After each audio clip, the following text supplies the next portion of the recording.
to the best of my understanding, it'd be my observation and my opinion in a lot of ways.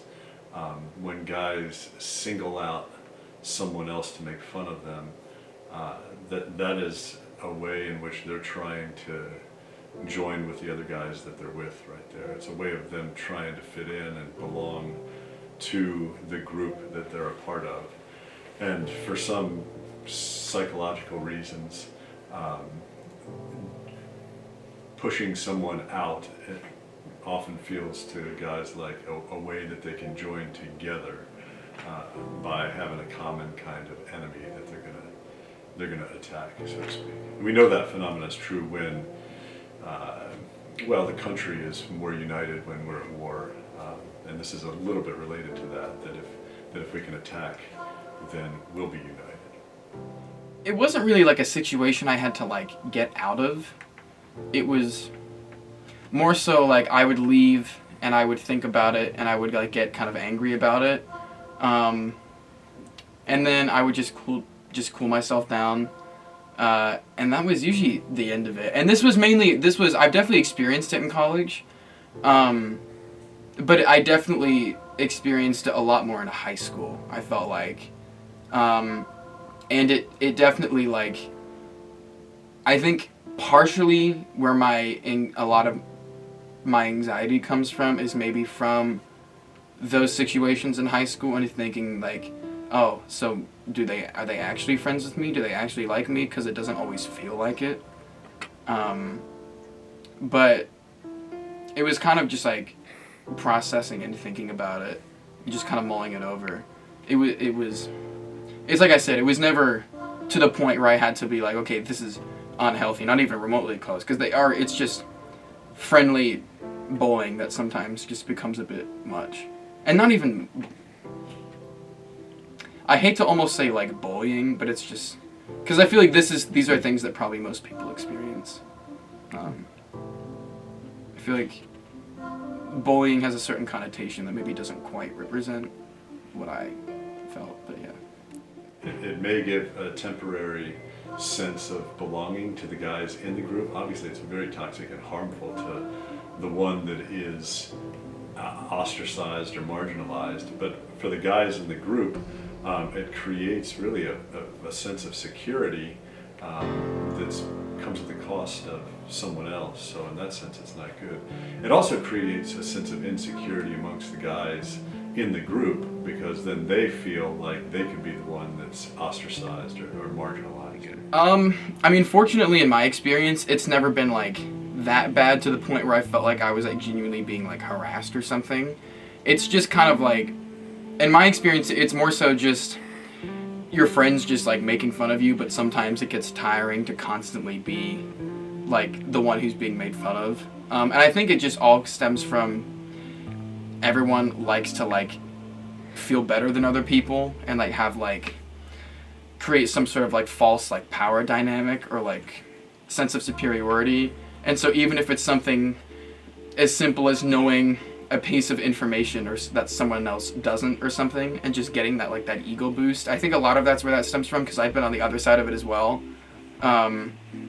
So it's mainly more kind of just verbal and like subtle, definitely nothing physical. Like I've just been fortunate enough not to have experienced that.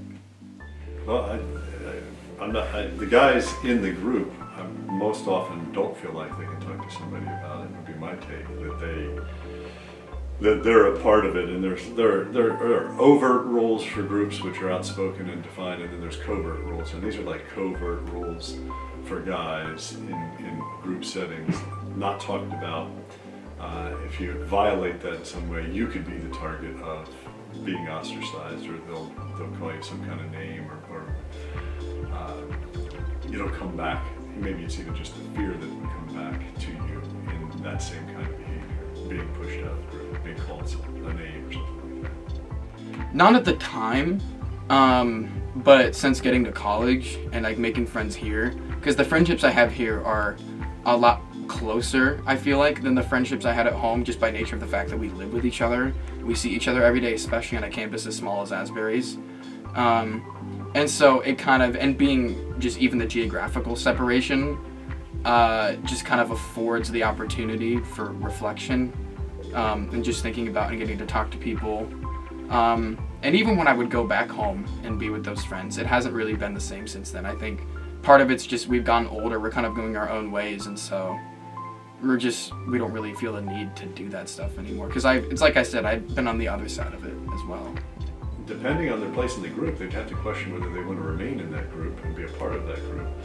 They can also confront, and so when someone in the group is doing something bad to another person, it's okay to confront the person doing the bad, and maybe even individually at another time later to approach maybe the leader of that, and just say, hey, you know what you're doing?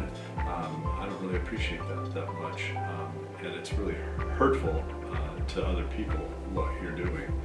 And in that way they can confront the behavior. That may go well, it may not go well. They may be then shunned and ostracized from the group, but that might need to happen anyway if they're feeling like this is problematic, and that they're complicit to the behavior. So I guess, yeah, in that case, just make sure you have friends outside of whatever specific group of friends that like maybe you feel that way in, and people that like don't do that to you and wouldn't judge you for it. Talk to them. Obviously, if it gets bad enough, therapy is a wonderful option. I feel like therapy is definitely for everyone, even if you don't feel like it. Even if it's something you think is like mundane and not really a problem. If it bothers you, it's a problem. So, yeah. Yeah, I would simply say, I mean, if you're a guy in a group like that, where your group is taking on some sense of identity by harming other people, one, I would question how that plays into your faith, and I don't think it really does, because by the very actions that you're engaging in, you're marginalizing people, you're separating them and casting them out, which is quite the opposite, really, of what Jesus did, which is he went to those people, and he sought them out and he loved them. And so I would question that in a big way. I would look for ways to feel secure that aren't at the expense of other people. That would be my suggestion.